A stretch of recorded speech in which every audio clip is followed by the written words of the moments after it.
Good morning. My name is Andrew Dixon. I am the head of the Service Management Office at Oxford University, and I'm going to talk to you about the evolution of our major incident process.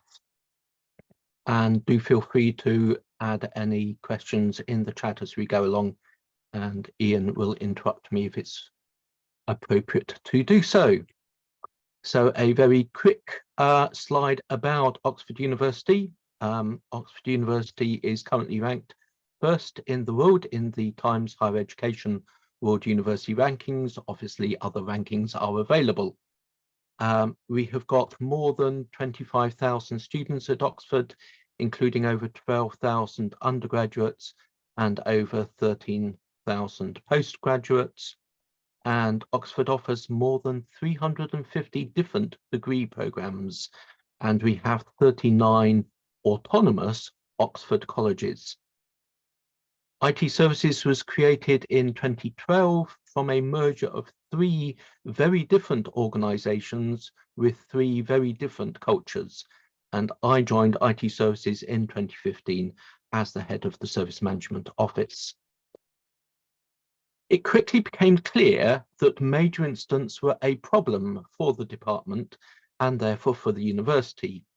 The air conditioning in one of the main data centres failed a couple of months after I joined, and it took days to restore the environment and then to restore services. I did a review and identified 8 major incidents in the calendar year 2015. What was more concerning was that 2 of these MIs seemed to be a repeat. Our alumni and donation system had gone down in April and been brought back up, but then in July it went down for exactly the same reason. Some of you may remember Cecil the Lion, who attained media attention when he was killed. And the donations which came in as a result of the media attention brought down the system. And the question had to be asked, did we learn from our MIs? And the answer apparently was no. There was a review process in place, although every report was slightly different in its format. And the review process made recommendations. But when I asked what happened to the recommendations, no one knew. So it wasn't surprising that we were having the same issues repeatedly. We also had no idea what an MI cost us. So we started to cost IT services time to MIs so that we could justify the time spent avoiding them. We didn't attempt to calculate what it cost the university because it would have been difficult for different accounting reasons. But if we hadn't recovered from the Cecil MI, the university would have lost £1.6 million in donations. So that would have been a very expensive MI. I rewrote the process and started tracking recommendations and chasing team leaders to action them. There were some obvious lessons to be learned, and one of the 2 most obvious was that our data centres were not fit for purpose, with power and air conditioning routinely failing. Part of that was down to poor management, and also poor relationship management. We were not properly managing our data centres, and we were expecting estates to do so. But they were in reactive mode rather than proactive mode, so they would fix things when they broke. We needed to be proactive, and we also needed estates to also be more proactive. We eventually moved half our kit into the Virtus data centre in Slough and stopped using 2 less reliable data centres on campus. One still has our high-performance computing cluster in it, but nothing else mission critical, and the other has since been decommissioned. The other obvious lesson learnt was that our change management, or change enablement as it now is, wasn't working. Of 28 MIs between 2015 and 2018, 18 of the 28 were related in some way to overly complex systems which failed in obscure ways, usually when someone made a change to them. Often the person who had designed the system had left and no one really understood it. So when they made a change, it broke something. This was compounded by people making changes without following a process. The twin actions of simplifying our designs and following a process for changes has made a huge difference. Not only has it reduced the frequency of MIs, but it means that when changes go wrong, we can usually fix them much more quickly, sometimes even before an MI is declared. I think that a no-blame culture is really important. We need to understand what failed and why, rather than scapegoat individuals.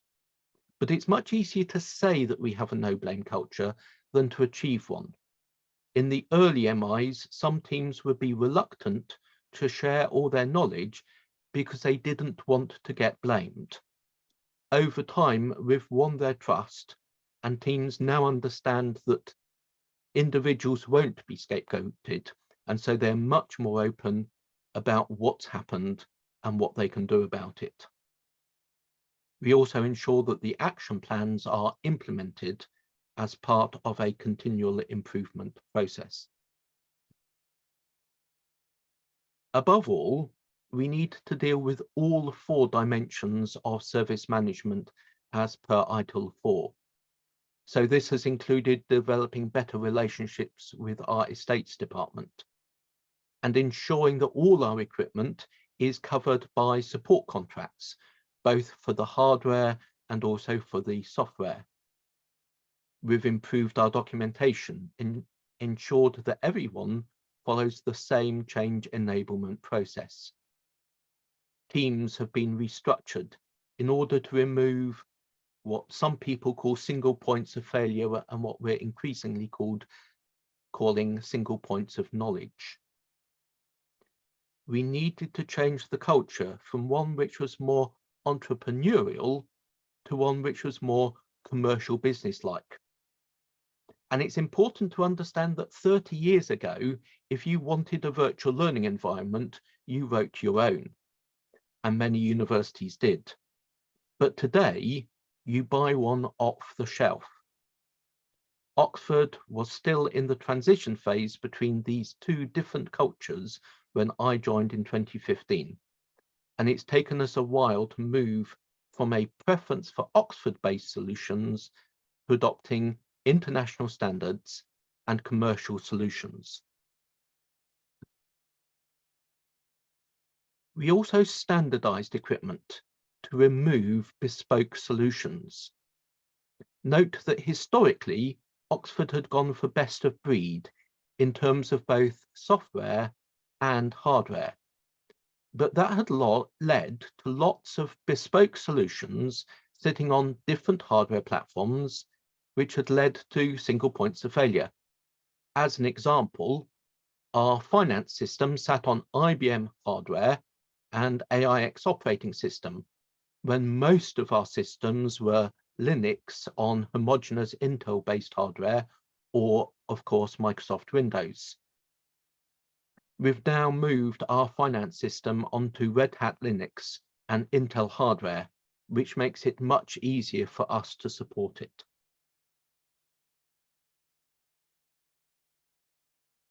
Having a well-rehearsed plan in place is really key, with clear roles for each MI.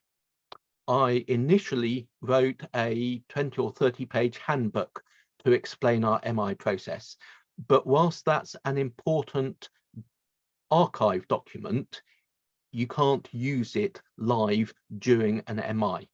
So we now have an MI checklist, which ensures that the right things are done at the right time and that the right information is captured as we go through an MI.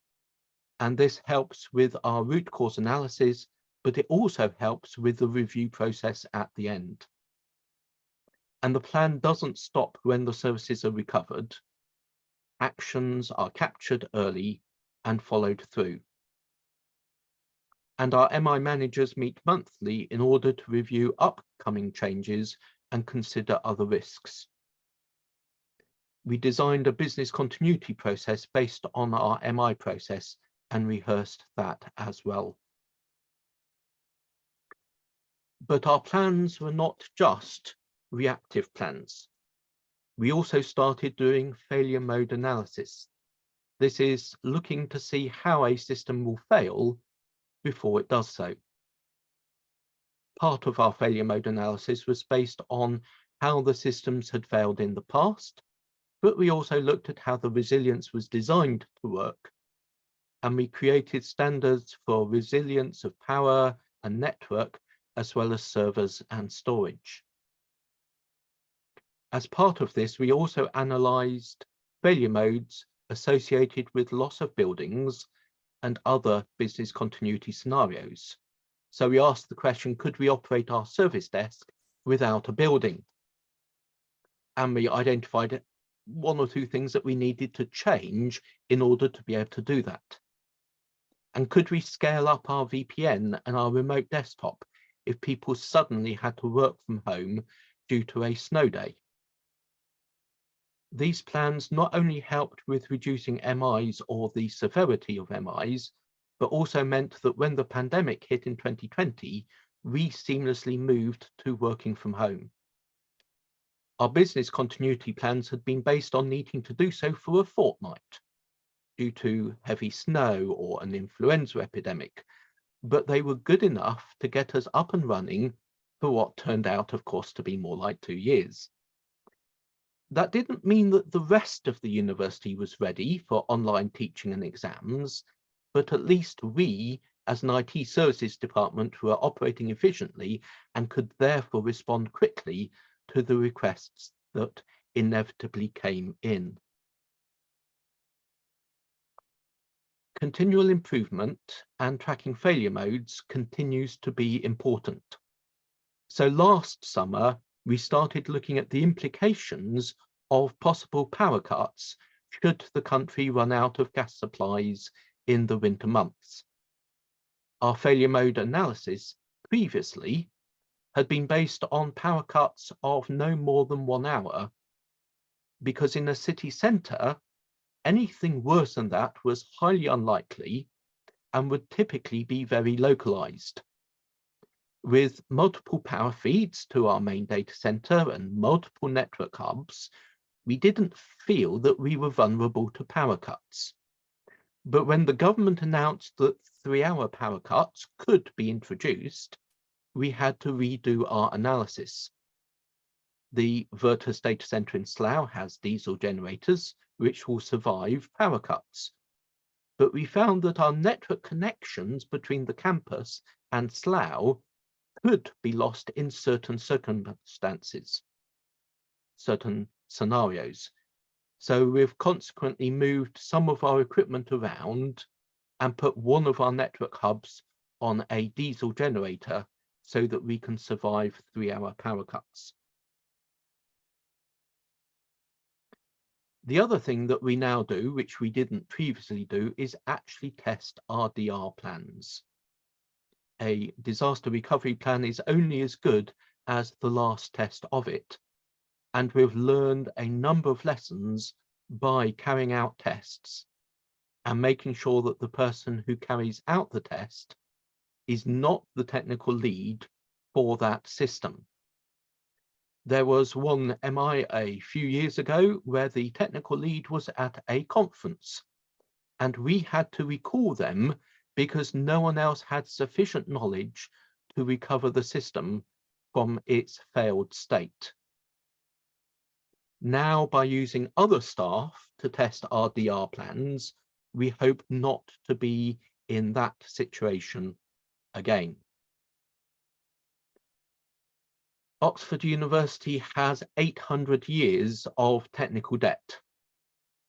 but we're working hard to also be a modern university with high quality digital services. And we're currently undergoing a digital transformation project in order to upgrade our teaching and research facilities to take advantage of the latest technologies. The work we have done to deal with MIs actually puts us in a better place to embrace the challenges of the future. And I'm very happy at this point to take any questions.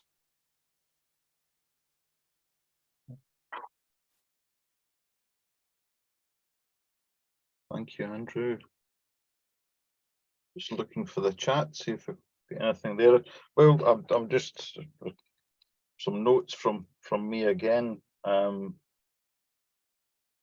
Absolutely. I mean, I love what you're saying in terms of the lessons learned, your failure modes, and adapting them. The world around us, and it does feed into, I think, what the question Claire had in the chat for the last presenters, is that, you know, things move on is the reality of it, and we can't be complacent with it. You know, everything was wonderful that day, but if we don't revisit it and something happens 6 months later, then we find we're not much better on. Question there: do you run MI exercises? Well, I think you're saying there you do. Can you elaborate a bit on that, Andrew? We've got a bit of time. Yes. You don't just go and pull a plug out the wall. No. So in terms of our disaster recovery, we've been recovering to test environments rather than messing up the live system. We have been doing a number of business continuity exercises for the last 5 years or so, where we take a scenario and we sit down and do a tabletop exercise to say, in this scenario, what would we do at this point in time? But we also do regular training for our MI managers to make sure that they are up to date with the latest process, etc. Yeah. So Andrew, so I think to answer Thomas's questions, we've kind of got two scenarios. We've got a major incident process that tackles those issues there and then, and so we train people that are likely to be involved in that. And I'll be honest, as you would have probably noticed from Andrew's presentations, in the early days we didn't need to train people because we only had to wait a couple of weeks for the next MI. Thankfully now they're an incredibly rare occurrence. We do actually need to train people rather than just drag them along to the next meeting. So we train people on the MI process, and as Andrew says, we've got a full-blown huge document that details it in intricate detail, but we've also got a break glass in case of emergency document that Andrew created that is literally, I think it's 3 or 4 pages long, and it's everything, which will circulate after this meeting. Yeah, absolutely. And that's invaluable in a major incident because you just take some paper along. It literally details next steps for every meeting, and it's even got space to capture actions. So we do that together. And in terms of kind of technical documentation and how we show that we can recover our critical systems when we need to, then we do have DR documentation. We have testing schedules in place that's improved significantly over the last couple of years. So I may regret saying this, but I think we've got it covered.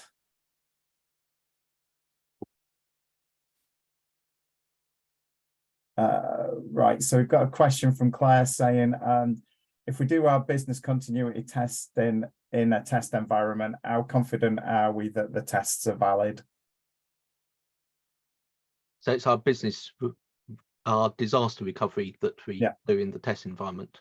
The same question probably still applies though, Andrew, doesn't it? You know, very few organisations nowadays can afford or want to maintain live-like test environments. So when you use that then as your platform for testing, be it for DRBCP, then the question or the validity of that test obviously has to be questioned. I think it's a fair question. And come back to me when we have a real disaster. Okay. Just when you said you'd spent the past 5 years doing your testing, that's an awful lot of time, an awful lot of effort to put into something unless you are sure there is a value there, I suppose, is the thought for the group.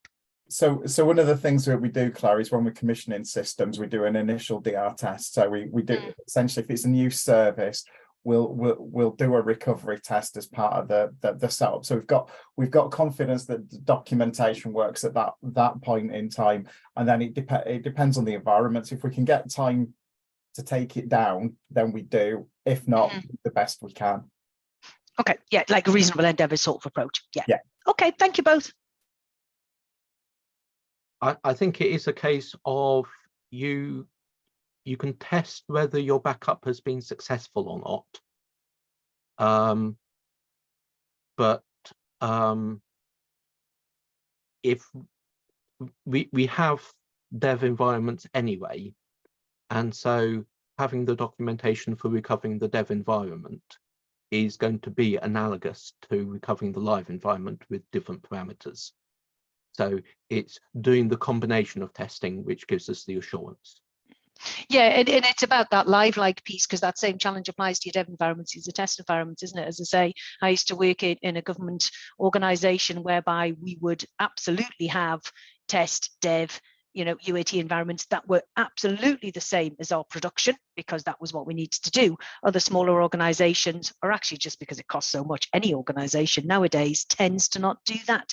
And so it does just raise that question. And I think as long as when you're doing that work, in whichever environment you do it in, be it at the commissioning of the system or at a significant change to the system as part of your transition checklist, then it's about understanding the value and the risks that it poses or mitigates, I suppose, by doing that, really, Andrew, isn't it? And as long as you put all of those cards on the table in front of your stakeholder group, and as part of either your BCPDR conversations or as part of your transition and release processes, you're calling that out, at least everybody knows what they're dealing with.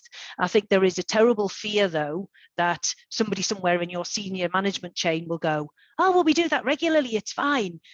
An event occurs, and then they realize it was fine, but there was caveats. Oh, you didn't know that, I didn't understand that, and now, Andrew, you have to explain, and it's just trying to manage all of that, isn't it, I suppose, which is really difficult. Which is why we have internal auditors, which historically have been PwC, who will come in and audit our process and say, is this actually good enough or not? So that they're the independent people who actually understand the technical issues and can report up to our senior stakeholders. And that's a really good validation, isn't it, of your plans? Yeah. Lovely. Thanks, Andrew. What are we like for time, Mark? Have we got time for these last Got couple? Another couple of minutes, yeah, 5 minutes. Okay, brilliant. Or up to 5 minutes. So, Andrew, we've got a question about how frequently we run our tabletop business continuity exercises, and is there anything we should avoid when we're doing those exercises? Well, we do them at least once a year. And in the early days, we did them more frequently than once a year as we were getting used to the process. Any do nots with the tabletop exercises? So I can remember one of the early ones where there was a huge confusion over what the roles were, because it's important to understand that there are 3 different aspects to any incident, major event. You've got your instant response. So if there's a fire, you've got to evacuate and you've got to call the fire brigade. You've got your business continuity of how do you keep the business running during it. And you've also got your recovery stage afterwards. And in one of the early ones, we said, oh, there's a fire in the stairwell. What are you as the business continuity team going to do? And one of the people said, oh, I might go and find a fire extinguisher and start tackling the fire. And it was very important to explain, A, that was not their role. That's the job of the fire brigade. And B, that they needed to concentrate on what their role was, which was to keep the business going. And it's no good if you have got senior members of your department going off fighting fires when actually they should be looking after their staff and making sure that the business carries on. So so the do nots, it's a do make sure that you're clear what your roles are so that you do not get sidetracked by what is not your role. I'm going to pick the next two questions out in the reverse order, just because one of them is particularly relevant for myself and Andrew. So how much change to the plan comes out of the auditor looking at it?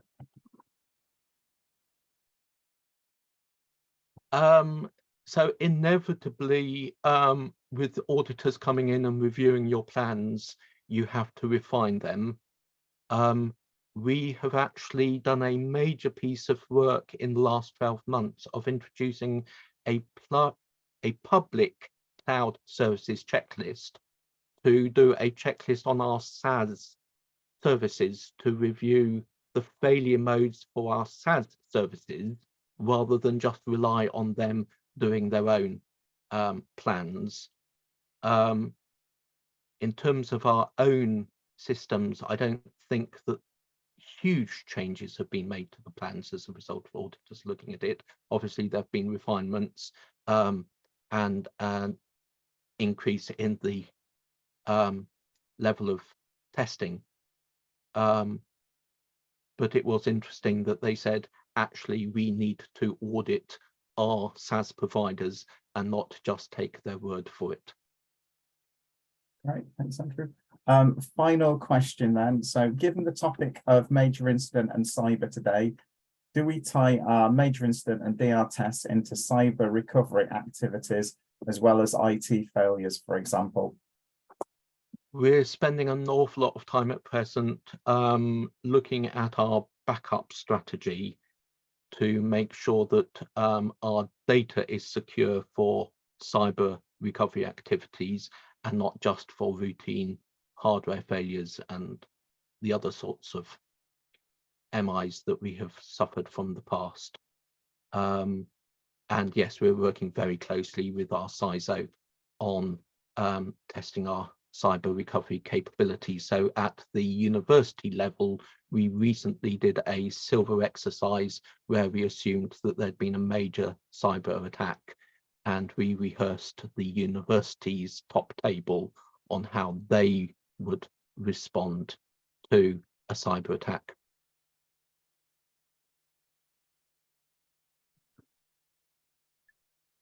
I think one of the important things for universities is that you need to have all of these plans in place at the top level and within your central IT services, but also within every single department. It's no good just having it in one place. You need it at all levels of the organization.